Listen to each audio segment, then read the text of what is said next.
Почитувана јавност, денес се наоѓаме во општина Чаир, на улицата Втора македонска ударна бригада. За жал, ова улица се вика вака уште денес, затоа што од утре, согласно одлуката на град Скопје од 2021 година, ова улица ќе се вика Адем Демачи.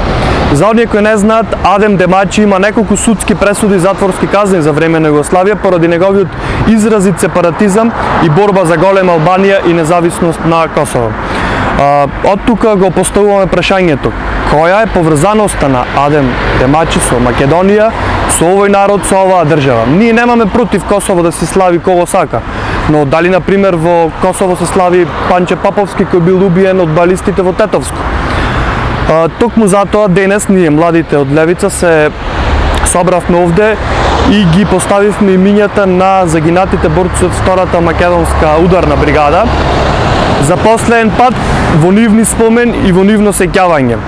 Ќе ги оставиме овие имиња да стојат овде онолку долго колку што ќе остават политичките елити, исто како што поставија на пример паркот Астон кој стоеше неполни 24 часа, кој пред месец дена ние го преименувавме.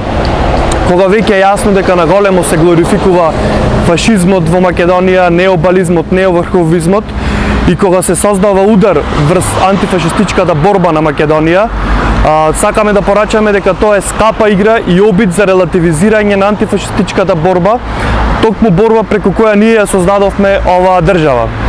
Затоа уште еднаш повикуваме до надлежните институции, до медиумите, до јавноста, подитно да реагираат на ова, а градот Скопје да донесе одлука и да го врати старото име на оваа улица.